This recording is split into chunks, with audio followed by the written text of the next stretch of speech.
담임 목사님은 마태복음 강의를 잠시 내려놓고 새로운 설교 주제를 시작하셨는데요. 새로운 설교가 시작된 만큼 우리들도 오늘 설교를 새로운 마음으로 시작해 보도록 하겠습니다.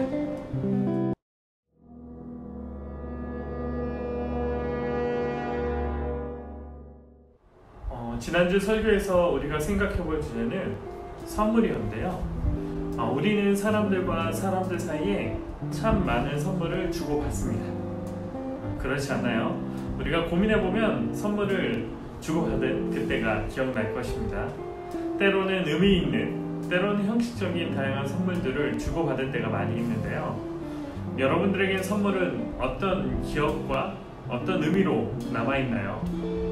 오늘 예수님의 선물을 통해 우리의 삶의 모습을 다시 한번 생각해 보길 원합니다.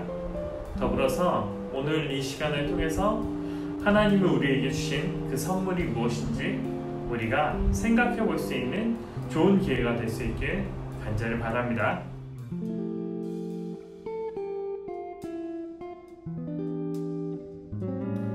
고대의 선물은 명예와 관계가 있었습니다. 오늘날 우리가 생각해보면 추석 선물과 아주 비슷할 겁니다. 당시의 선물은 주는 사람의 명예가 그 선물에 담겨져 있었기 때문에 선물을 주는 대상이 어떤 사람인지도 중요했습니다.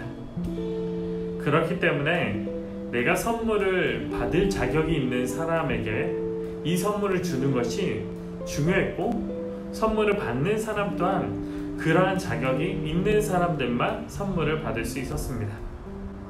이 선물은 모든 사람들, 주는 사람과 받는 사람의 명예와 깊게 연관되어져 있습니다.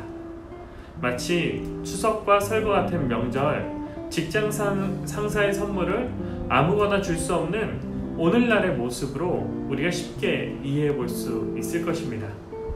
그렇다면 하나님이 우리에게 주신 선물은 당시의 사람들에게 어떻게 보였을까요? 당시의 상식으로는 하나님의 선물을 이해할 수 없는 선물일 것입니다. 그 이유는 자격의 문제입니다. 우리에게는 자격이 없습니다. 하나님이 주실 그 선물을 충분히 받을 만한 자격이 우리에게 단 하나도 없다는 것입니다. 그렇기 때문에 담임 목사님은 그 부분을 집어서 우리에게 몽땅 은혜라는 이야기로 이야기해 주셨습니다.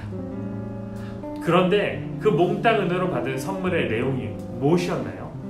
우리가 자격이 없기 때문에 대충 아무 선물을 우리에게 주신 것들이 아니라 하나님에게 있어서 가장 소중한 선물인 예수 그리스도, 하나님의 아들을 우리에게 주셨기 때문입니다. 그렇다면 그 선물은 우리에게 어떤 의미가 있을까요?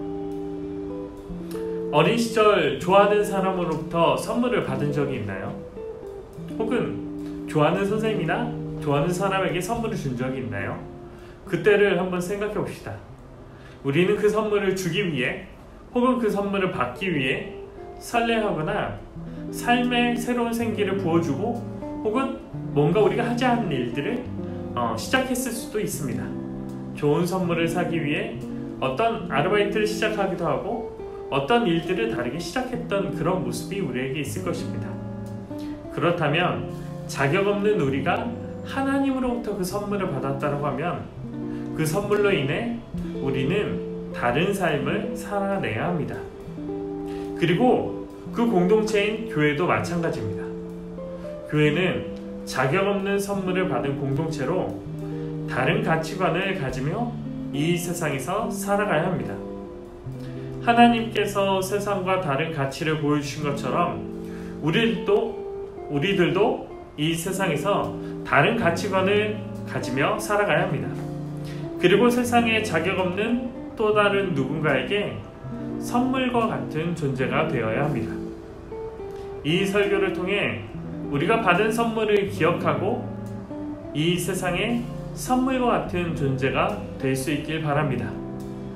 교회나 그리스도인들이 세상과 같은 가치관으로 세상의 똑같은 원리로 사람들을 대하고 사람들을 평가하는 그러한 공동체가 되는 것이 아니라 오히려 하나님이 보여주신 그 사랑, 예수 그리스도의 그 사랑을 통해서 이 세상에서 하나님의 가치를 나타낼 수 있는 한 사람의 그리스도인, 하나의 온전한 공동체로서 이 세상을 변화시킬 수 있는 그런 온전한 구성체가 될 수 있게 간절히 바랍니다.